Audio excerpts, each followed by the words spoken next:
안녕하세요. 법무법인 성지 파트너스입니다. 뒤늦게 댓글을 삭제한다고 명예훼손 처벌이 막아지지 않습니다.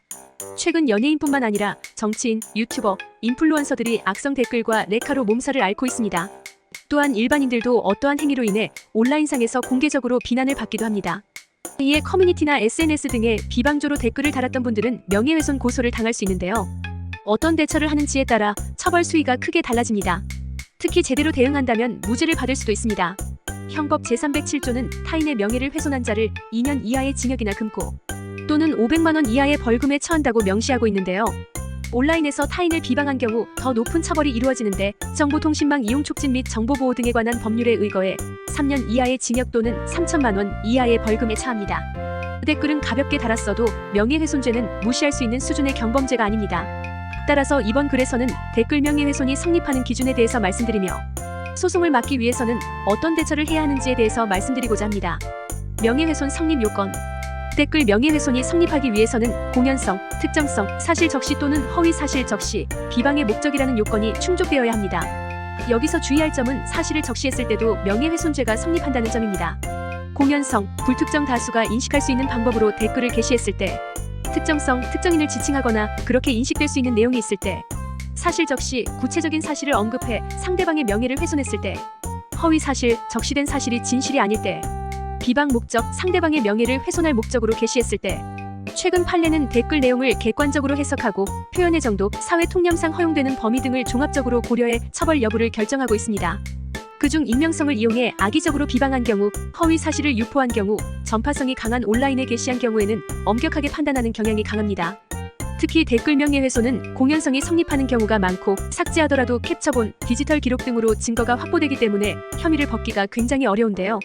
비난 댓글을 게시한 모두를 처벌한다면 자유성이 부정된다는 점에 주의를 기울여 판단하고 있습니다.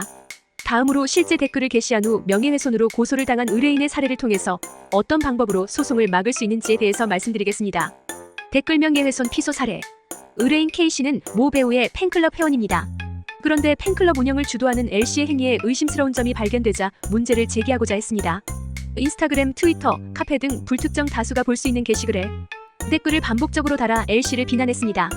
누가 이벤트 후 남은 잔액 횡령함, 지금까지 사용 내역 안감, 그리고 팬 듯한데 누구랑 친한 것처럼 구라침, 가슴 성형한 거. L씨는 위 내용과 같은 댓글을 수십 개나 다른 K씨를 명예훼손 및 모욕죄로 고소했습니다. K씨는 사실을 말한 것이기에 억울하다는 생각이 들어 법무법인 성지 파트너스를 방문했습니다.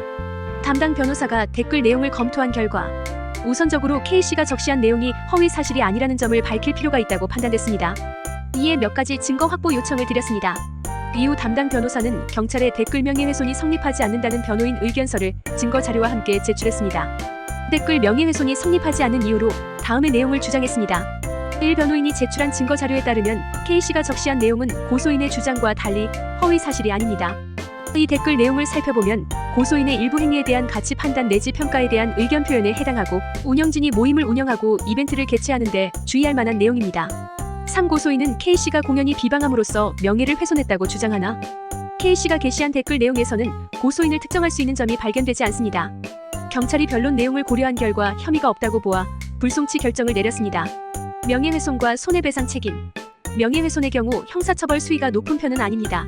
하지만 유죄 선고 후 형사처벌 결과와 별개로 손해배상 소송도 제기될 수 있다는 점을 간과해서는 안 됩니다.